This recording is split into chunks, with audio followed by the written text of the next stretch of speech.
Hey, welcome to another episode of Stage Dive, the most underrated tag team finisher and podcast in the world today. Tag team right here. Yeah. Headbangers, underrated. So we're here today. We're going to talk Elimination Chamber. Okay. Elimination Chamber. I watched it. I know you didn't say it, but I know you did follow up on social media and all that other stuff. I thought it was good. I think so first of all, Elimination Chamber wasn't around when we were there. Right. And actually, it was kind of funny. There was a comment made about Javon Evans, how he's 21. Yeah. He wasn't even born yet when the Elimination Chamber started, which was 24 years ago. So that's just crazy to think. That is funny. That he's 21 and how far he's come already. Him and like Trick Williams. And wow, the things that those two did were just crazy. It was just crazy good. I actually thought Javon was going to do a little bit crazier stuff than what he did. But so flippy. Yeah, he's so bouncy. He's so bouncy. So here was my first thought, though. I think it was Trick Williams came out first. Yeah. And he gets to the ring, he does everything, and then he gets in his pod and the door closes. Instantly, claustrophobia went into my head of that thing's not that big. I know you can move around. Yeah. But now you're in this pod for 5 more ring entrances, which is a good 15 minutes. I mean, each ring entrance is 2 or 3 minutes. Yeah.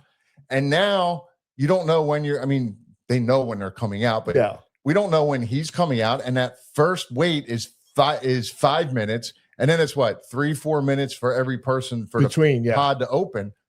You could legit, like Randy Orton legit could have been in his pod. I mean, I know he was the last one to come out and go into a pod, but you legit could be stuck in a pod for a half hour. Yeah. I was sitting there going, like, I know you can kind of move around and stuff, but the claustrophobic side of me was really, even with it being see-through. Yeah, I think I'd be all right with that. I mean, in the moment, I'm sure I'd be okay, but the top is open. Yeah. Well, no, it's not because they can stand on it. Yeah, but is it a cage or? I think it's solid. Is it plexiglass? I think it's solid on the top because they stand on it. I mean, you had 3 guys on one of the tops of them, so there got to be. But either way, I'm sure there's air. It's air. It's fine, but I don't know. Just in your head, you were like, God, that would freak me out. I'm like, I'd be in there like banging one. It's like the thought was being stuck in an elevator. That's what popped into my head. Yeah. I can see that. A little different, but yeah. So, yeah. So in the women's, all right, go ahead. You had something. I was glad you were leading into that. Yeah, no, I thought that was unbelievable. So first of all, Raquel, was a beast. Yes. She was just manhandling everyone, throwing them all over the place, which I thought was awesome. And then the double pin. I don't know if I've ever seen that. She pinned 2 of the ladies at the same time. I don't know if I've ever seen that. Not in the ways that I guess she did it, but I remember Andre and everybody used to put 2 guys on top of each other and stuff like that. Yeah, 2 guys on top of one another is different than because both ladies she pinned, both their shoulders were down. Yes. So what a statement that makes. First of all, her just huge. She's gonna be huge ramifications. Yes, it's my word of the day. Ramifications. Yeah. Okay. Don't know what it means. But yeah, so you got that, and then Rhea wins, which I love it. Oh yeah, no, it's great. I think she's phenomenal. She's tremendous, and I love the way she says tattoo. And it's tattoo. But I think they kind of gave it away on SmackDown Friday because they lost the tag titles on Friday night. So then she comes in, and then on the way to the ring, Michael Cole made a comment about if Rhea doesn't win, then she's not in WrestleMania. And I kind of went, you're not going to have WrestleMania without Rhea. I mean, and here's the other amazing part. She's been in 7 straight, and they've all been title matches. Wow. Some sort of title match. That's crazy. And it's 4 in a row for like the top title. Yeah. So do you think that could possibly be main event or semi-main event? For night 1, I believe. I'm going to say no. Really? Yeah, I'm going to say no. But let's stay with the Elimination Chamber for a second. So I thought the finish was cool. I thought Tiffy time. I think Tiffany did great. I love Tiffy time. I think she's awesome too. She's awesome. But the finish was cool because Tiffy goes up for the prettiest moonsault. Her moonsault, yep. Rhea pushes her off. She hits into the pod, which was crazy good. It was crazy good. But what I really liked about it was most of the time that happens, and whoever pushes him off like wants to celebrate or something. And we'll get into LA Knight with his whole thing and what happened with him.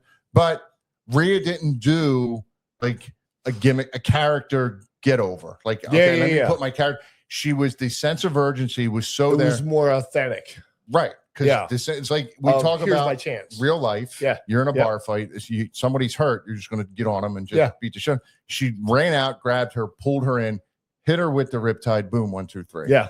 I thought that was, I mean, her going over is big. It's huge. It's great because her and Jade Cargill, that's going to be should be a good match. A slobber knocker. I don't know about a slobber knocker. I mean, they don't use that anymore. They use banger now. Everything's a banger now. Yeah. Well, I don't feel about that. It's Sheamus's fault. Yeah. Sheamus started that. But yeah, so that's going to be a good match. But the sense of urgency was there. Right. Like sometimes the wrestlers don't show that sense of urgency when it's time to turn it on. Right. They're trying to get that. They want to get the character thing over, which the character thing gets over during the match and your entrance and stuff like that. But when it's time to change that gear and just bam, bam, bam. And she grabbed her, pinned her 1, 2, 3. And I think and then had to shine. Right. Yeah. Yeah. So I thought that was that part was good. I thought that match was just, they did a lot of stuff in that chamber that I haven't seen before. Yeah. Like that whole push off thing was great. Never expected it to happen. And then when it did, I was like, holy shit. Why haven't they done that sooner? Yeah. It was really good. It looked good. So go back to the men thing. I know we're bouncing around but there was just so much good stuff. You were talking about LA Knight. Yeah, well, no, we'll get into it. Hold on. We'll get into it. Because I got other things too. Yeah. No, so that one. The thing with LA Knight for me was, well, first of all, let's stay with the women's. I thought the physicality was out of this world. Yes. I thought the physicality in the women's match outshined the physicality in the men's match. 100%. Yes. Same. So now we'll go into the men's. Same. Yeah. Okay. So let me tell you what I took out of this one with that. Every time, and you know I'm a huge Logan Paul fan. Every time I see him in the ring, I can't believe he's only done this, 3 years, 2 years? He's not seasoned, or he's not, I don't know if he knows the thought process behind a match, but he's in the right spot with the right people that you can't teach somebody to be athletic. He is athletic as as anybody in WWE, and he has no fear now. And he has no fear of doing anything. None. Right. And that stood out so much. And to see him pin all those people, I thought was phenomenal because his stuff looked good. It looks really good. I still, when I was watching, I was like, can't believe he's only been doing this. Like, he hasn't had, he's had training, but he's had training from WWE and stuff like, and the stuff he's done on his own, which I just think is phenomenal. I think what he's doing. I think part of it is you're 100% correct. I think part of it is, though, the training side of it, because what you're thinking of is the psychology. He has the psychology, but look, they don't need that anymore. Look who's he's around, though. But they don't need the psychology anymore because they have somebody writing the matches for them. So you can be athletic as anybody, go up there, learn how to do everything, the moves. No, you still need the layout. But if you have somebody telling you, hey, this is how I want the match to be, where's the psychology? Well, no, the psychology is in the moments. You get the psychology of when to pause, when to stop, when to turn it on a notch, when to step it up. Not telling them that in the layout. Well, you have to learn that in the match. I go up to the PC. Right. This is why I brought this up. Yeah. I've been there with them, and you can't teach them. You can walk through a match. You can help them lay the match out. Yeah. You can't teach them the moments. I'll give you an example. I'm not going to mention names. There's every single time someone will say to me, well, how should I react to this? You know what my answer is? I don't know. You got to feel it. However it feels to is you, how you react. right? You have to. I can't tell you what to do because then it's not real. It's not authentic. Right. I said you got to do what you feel works right then and there. So that's what I'm talking about with him. That psychology side with him, he knows the moments. He knows he the can feel the showmanship. moments. Right. Yes. He I can agree. he can feel the moments. He can stop. He can react. He can pause. He can do what he needs to do to get the moment over. Right. Which you can't really teach that because that's crowd reaction. Right. And things like that. You can't really the teach showman that. side of yes. Right. Yes. But phenomenal. No, he's great. His stuff in the ring and stuff like that. I think he's making a great heel, and which in turn is going to make him an even better babyface. Right. Yeah. So we talked about sense of urgency with Rhea. My issue, we brought up LA Knight. Yes. I like LA Knight, but hold on. I like him too.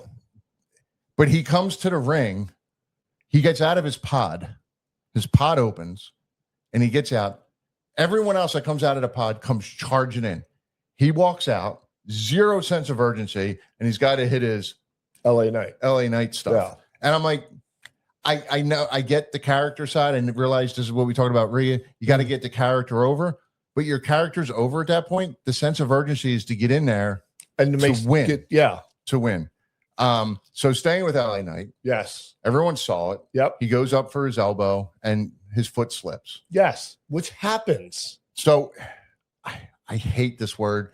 And I wish somehow we could delete the word from the dictionary. Oh, here's another botch by LA Knight. Here's another botch.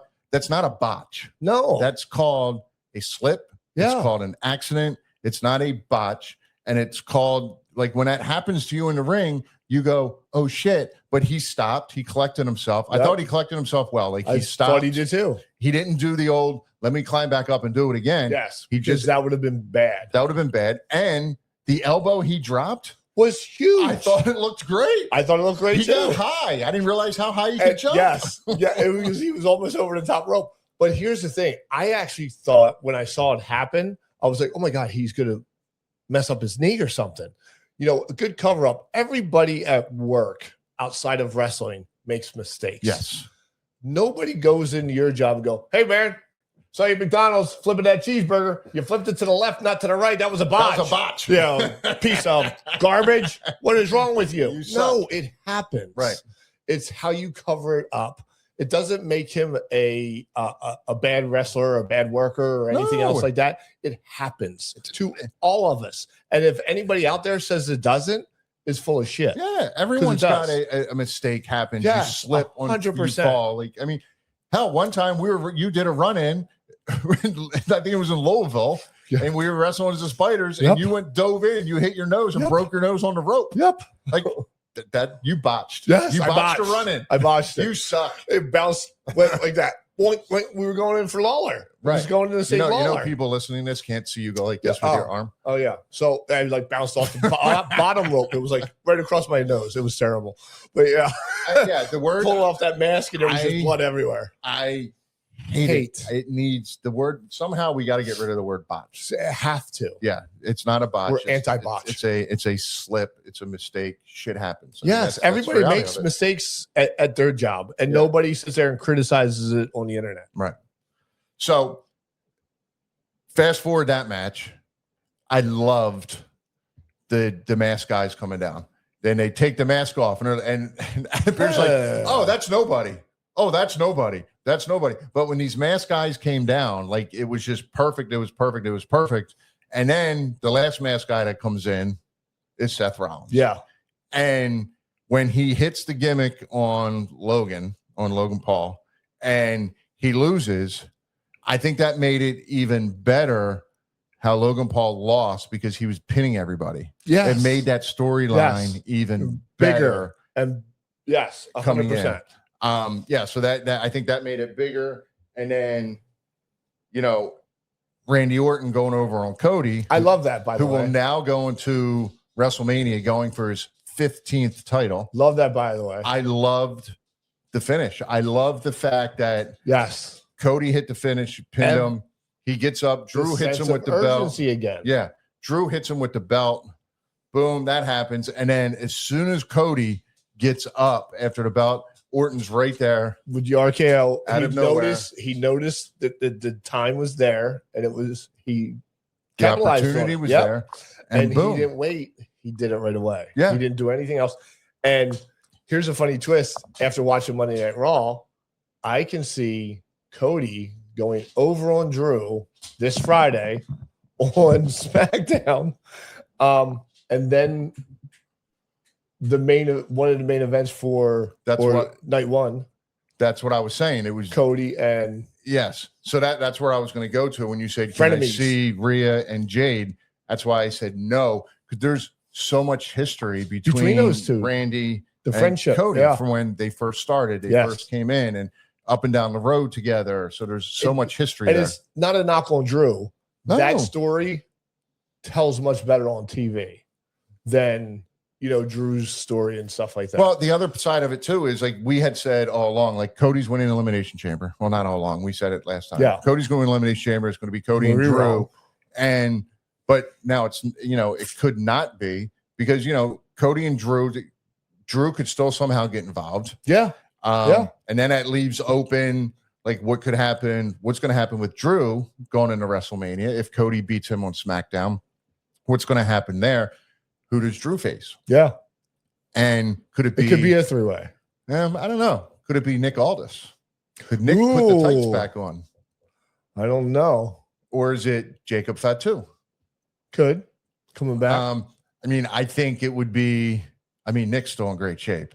Oh, yeah.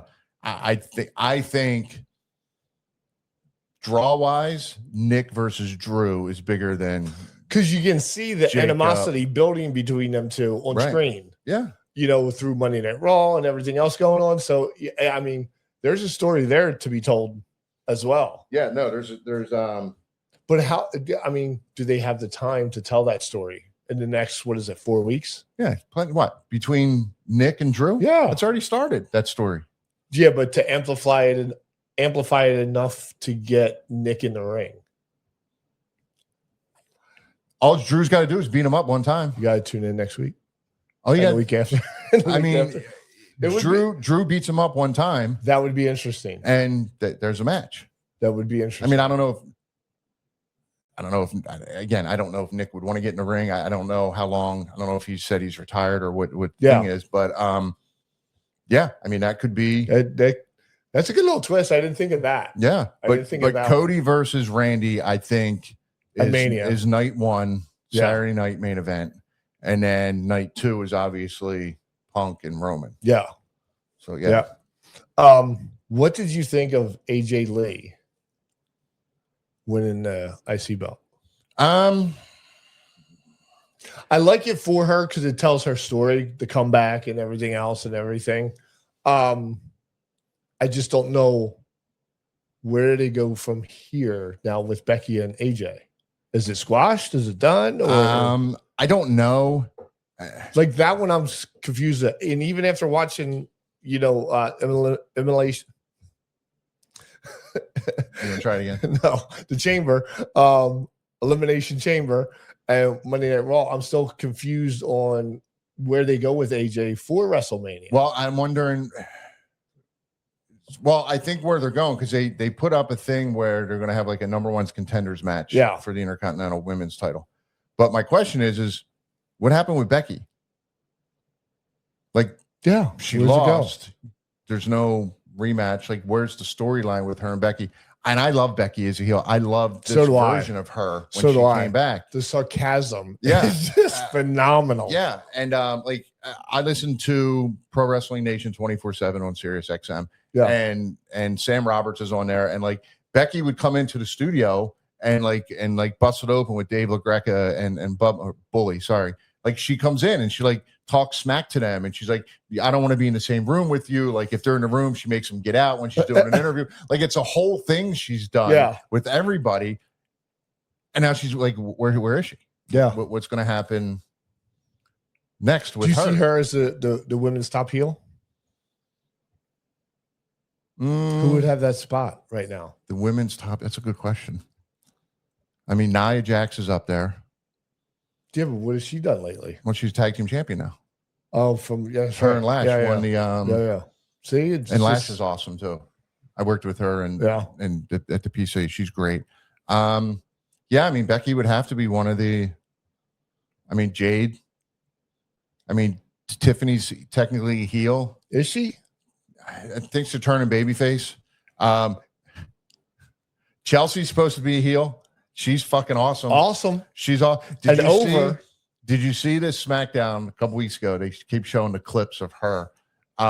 She's in the wheelchair with the boot, and the crowd is chanting, "We want Chelsea."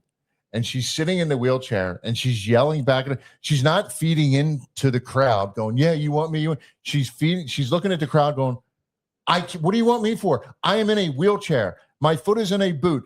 I am physically handicapped sitting in a wheelchair. What are you people doing? I cannot get in the ring. Like, she's yelling back at the crowd as it is getting louder and louder and louder. We want Chelsea.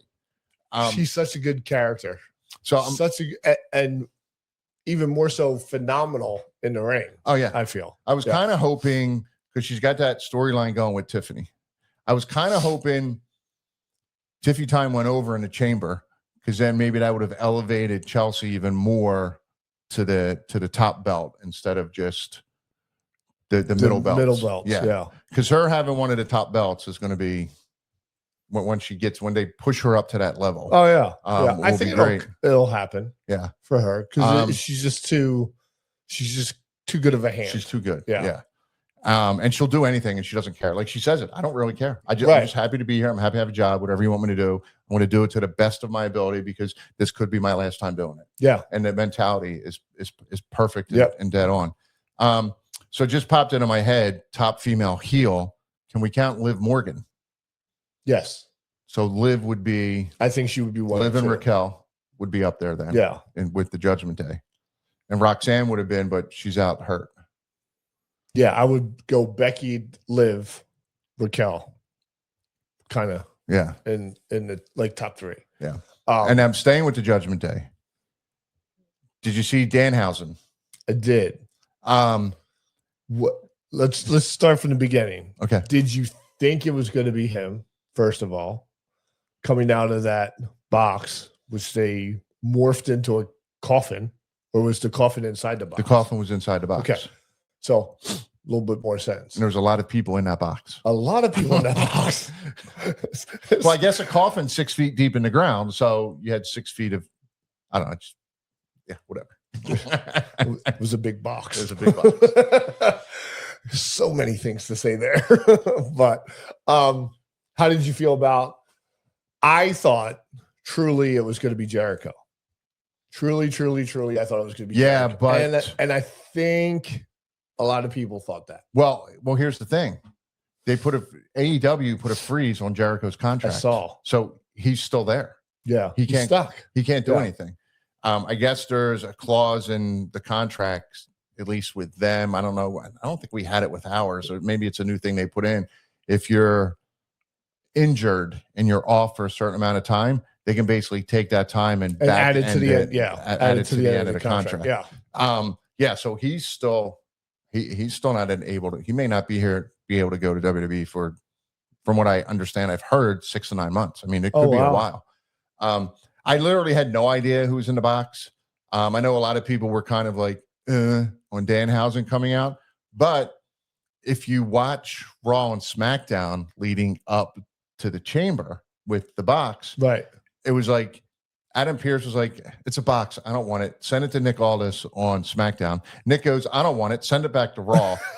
And then the skits wrapped around the box were all comedy acts. Yes, around the box. So WWE wasn't portraying the box as being something serious. They were portraying it as whatever. It's a fucking box. Like, and that makes sense now that you put it like that, because when they did the Y2J thing, the Millennium, it was more, it wasn't haha. It was very, very serious. It was serious. It was like, because that was the whole thing when it was going to turn to 2000, the world was going to end. So that was, So they made it haha. So I don't know much about Danhausen. Me either. I know he's a guy who has taken the gimmick.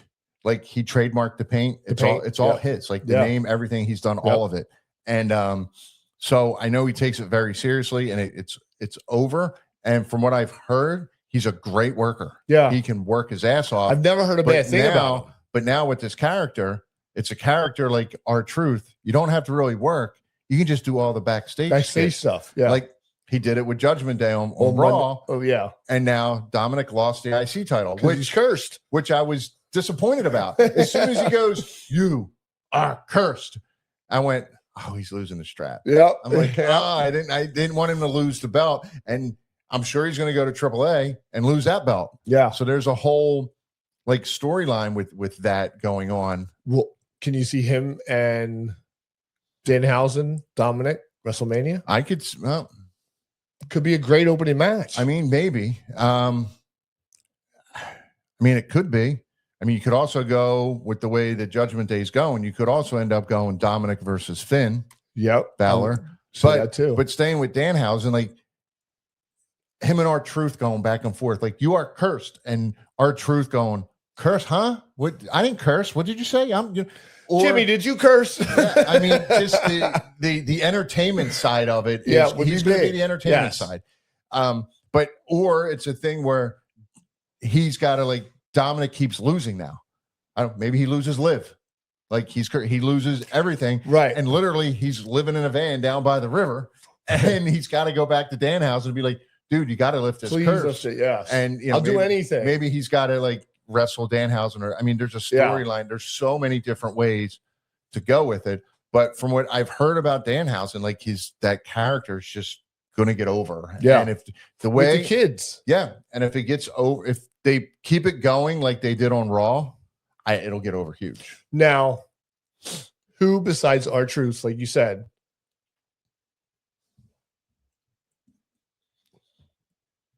comes to the kids? Who's there for kid interaction? You know what I mean? Like the Bushwhackers were there because the kids like, that stuff. Right. And all the other stuff. We were more geared to, 13 to 18, the metalheads. Yeah, we were like 15 to 20, 25. Yeah. Stuff like that. So, who up there now, character-wise portrays that to the youth? It's a good question. You got R-Truth, now Danhausen. Yeah. You had Goldust. Back, the trans, I don't know if I'd throw Goldust in there for the kids. Yeah, Doink. Yeah. Back in the day. Who was the clown and Bubble and all that other stuff. So I think this is a good thing, investment wise. Oh, I think it's going to be great. Business wise for WWE to have people like that, because it's going to clean. They need more characters, even like El Grande, original El Grande. I just want Chad Gable back. And but just want Chad Gable back. It goes to the kids with the masks, because now you sell masks. Yes. So but here's the thing. I don't know if you noticed this, but when I was watching Monday Night Raw, there was a lot of damn subtitles. Did you notice that? No. On Netflix? Yeah. Because I watched the replay, and all the AAA guys and the Spanish speaking, the luchas, they all had subtitles. A lot. Go back and look at it, and you'll be like, what in the world? Because they were just. Well, if they're speaking in Spanish, you can't understand them. They got to put the subtitles even with but back in our days, we didn't have stuff like that. Well, maybe they didn't have technology like that then. Well, I'm sure they did. They chiseled it on the rock. Well, we didn't have that many luchas. We didn't have many. Yes. So do you think that's the way they're going now? Because are they more athletic? Because no, like we were always told, it's very hard to sell under a mask because they can't see your facial expressions. Right. We were told that. Right. And I believe that to be true. The act of, or the art of selling comes from your face. So does it make it harder? I don't know. I think you're reading into it. I'm looking at it through a fan too much kind of. But the fans' reactions to them have been great. So I don't know if. I think you're overthinking it, maybe. Because I think it's more just because of the agreement they have with AAA. That's the agreement. And it's funny because the talk has always now been more house shows, more live shows. They need to do more live shows. Oh yeah, Cody and CM Punk are big proponents of doing more live shows. Good, yeah. Because we talked about it before. Your body's callous, you get used to it. We talked about it last time. But a lot of the guys like Dominic and them, they're going to AAA, so they're working shows down in Mexico. We just don't see them here as much because it's not as prominent on channels and things like that. Like I think you got to get. I think AAA, you can find it on YouTube. I think they have a YouTube channel. They stream everything through YouTube. But yeah, I think it's just part of the agreement. I think it just is what it is. It gets fresh faces in because they need fresh faces. Yeah, they need fresh new people. Because I was watching this and I was going, who's the top baby face besides Punk? Cody. Besides Cody, who's after that? Punk, Cody, Randy would be. Trick Williams is getting up there. Javon's coming up fast. You have like when you think of babyface, your top 5 are. Yeah, it's Punk, it's Cody, Punk, Randy. You got the Usos. You get Jay's up there. I don't know about Jimmy. Jay's up there. It's hard, right? LA Knight. Right. He's up there. So that's 5. Yeah, that's 5. That's 5. So yeah, I was thinking, I was going, wow, there's so many more heels. And then you're gonna have all these people come back from injury. Most of them are heels that are out right now. Like who's out right now that's a babyface? I don't know. Bronson Reed is a heel. He's a heel. Bronson's a heel. Yep. Why am I drawing a blank on his name? I can see his face. Steiner's kid. Yeah. You can't think of his name either? No. You just blocked me too. Yeah, I don't know, but yes, I feel that there's more heels that are relevant and up there in storylines and stuff like that than the babies. That's why I can see the baby versus baby with Cody versus Randy at WrestleMania. I think that would be. I hope that happens. Well, here's the other question: who goes CM over? Punk? No, CM Punk, Roman Reigns. Well, who's the baby? Who's the heel? It's weird because CM Punk is coming off more heelish, especially after what he said. Oh, he was nasty on Monday. Especially after what he said. That was fun on Monday. I was like, oos. Yeah. Oh. I'm going to bury you. Yeah. Next to your father. Yeah. So I see, but he was in his home city. Yeah. So Chicago likes that shit. So no, Chicago was a chamber. Chicago was. Oh, that's right. It was Indianapolis. Indianapolis. Yeah. Where we will be in 2 weeks. Yes, we will be there March 27th and 28th, Squared Circle Expo. Sold out. And we will have T-shirts, pictures, books beneath the skirt, new shirts, old shirts. Yeah, so we'll have. But yeah, but I was that caught me like right in the nards. So let me ask you this though. That had to be run by Roman first. How do you to be okay with that being said? Listen, I know how that production goes. It was all run by him. How do you feel about Roman calling Punk Phil? I think when he first did it, I was like, oh, he's shooting on him. He's calling by his real name. And I know, hold on. I know the idea is I don't respect you enough to call you by your wrestling name, CM Punk. So I'm going to call you Phil as if like you're a goof or something. But over and over and over again, I'm like, all right, it's kind of losing. And then, he's like, I know you're not just a punk, you're a punk ass bitch or something like. And I was like, but it's all been done before. Yeah. By calling somebody their first name and stuff like that. Hunter's done it. Steve has done it. Everybody's done it. Called somebody by their first name. Rock has done it probably more than anybody. Right. I just wasn't. It was yeah. I mean, I thought the interaction was great. Yes, between the two of them. Yeah. And I think that match is probably going to be the match of the whole WrestleMania weekend. Yeah. 100%. I was just more like, holy shit, I can't believe he just said that kind of thing. Yeah, so it could turn him heel. I mean, but then again, the way the crowds are now, they like that stuff. Stone Cold Steve Austin back in when we were there. They like that stuff. Right. Yeah. The anti-authority.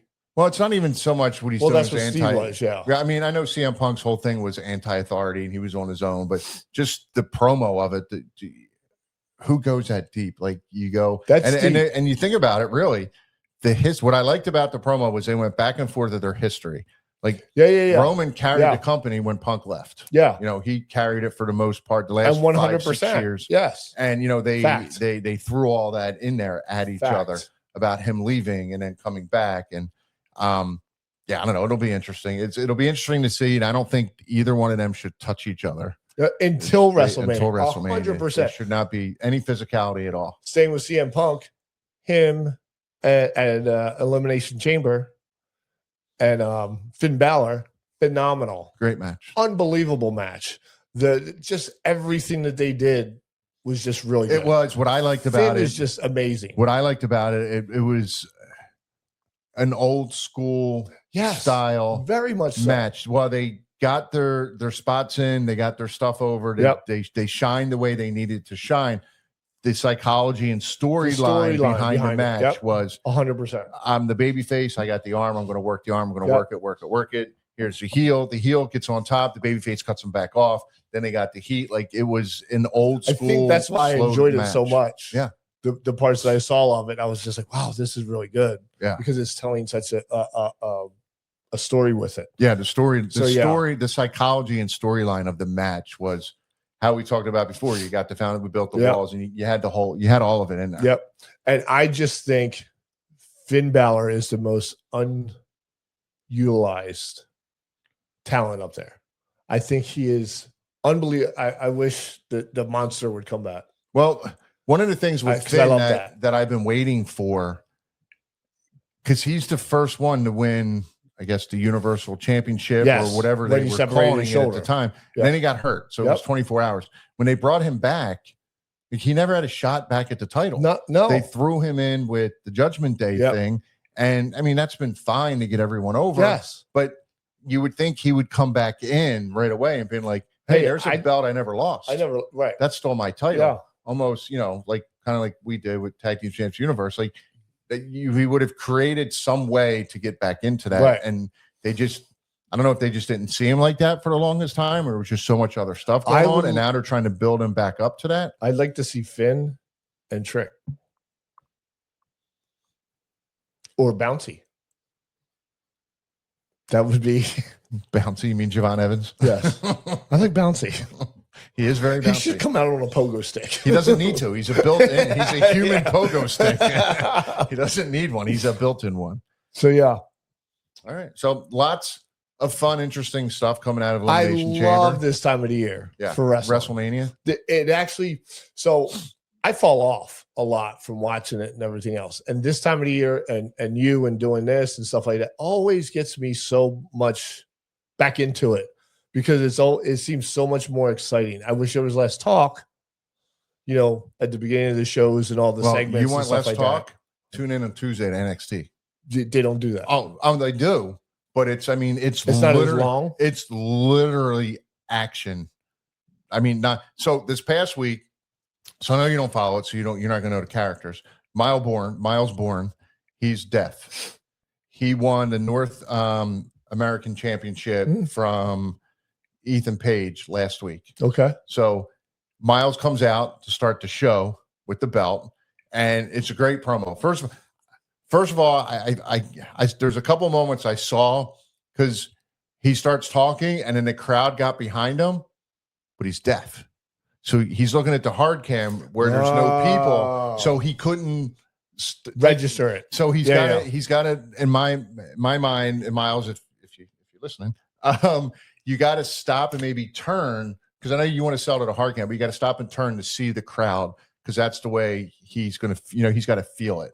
So there's a couple of times where they were going, and then he just started talking over him. But then eventually he goes, this is great. He goes, this is the point where everyone comes out and says, oh, I want to thank my mom and the fans. And he goes, no, I don't want to do that. I want to thank my haters. I want to thank everyone who doubted me. I want to thank this one. I want to thank Ethan Page, because if it wasn't for him, he would have never turned something on inside of me furnace I didn't know existed. Blah, blah, blah, blah, blah. And then Ethan Page came out. I get goosebumps. It was cool. Ethan Page came out, and Ethan's like, oh, okay, since I'm the one like you're thanking the most, I should get a rematch and blah, blah, blah, blah. Now they have a PLE this Saturday. So Ethan Page comes out, and then Robert Stone comes out, who's the GM now, and he comes out. He goes, well, if you guys want to do the match, we're going to do it. We're going to do it right now. They're both in suits. So they had a match literally 5 minutes in for the North American Championship in suits. And they were ripping each other's clothes off. And so, yeah, so they do the talking, but it's right. Stuff. Yes, it's right into action. I sit there, I watch Raw, and I have my phone out, and I'll take notes on something that maybe we want to talk about, but I play games because it's like, you're watching the match. I'm like, and I'll fast forward some of it. But with NXT the other night, the phone, I'm like, shit, I don't want to miss something.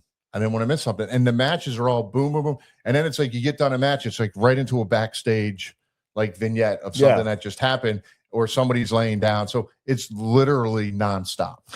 It was funny because I usually hate when they open up with, Monday Night Raw and they open up with a talking segment or something like that. But when I saw the Vision come out with Paul, I was like, ooh, I want to see what happens. Right. Just because of what happened at Elimination Chamber. Right. So I was invested in that. I was one, and I'm so anti the talking. And it came out, and then all the masked guys started coming out again. And then, Seth revealed himself again, chair shot, curb stomp, which Paul took. Unbelievable. The chair shot was great. Oh, yeah. He clobbered the shit out of him. Clobbered him, and you heard it. Yeah. Throughout. And then the curb stop bump that he took, Paul, was great. Oh, yeah. I don't think it's so funny. He does much wrong, Heyman, because I think his stuff is so over now. It's so good. I mean, he's so good. He's always been so good. Yeah. He's always been good. Love you, Paul. Even though we don't know each other. That's going to be interesting to see what happens too. Where it goes. Where did he go? Where did LA Knight take him? Right. Where did he go? So, like I said to you before we got on, I was listening to Busted Open Radio and Bully, Uncle, call him. He wants to be called Uncle Bully. Uncle Bully. He came out and he said, he goes, I thought it would have been great if Raw ended with Paul in the hospital room with all the doctors and nurses and everything or whatever. And he goes, where's my phone? Give me my phone. I need my phone. Got everyone out. And he goes, Siri, call Brock Lesnar.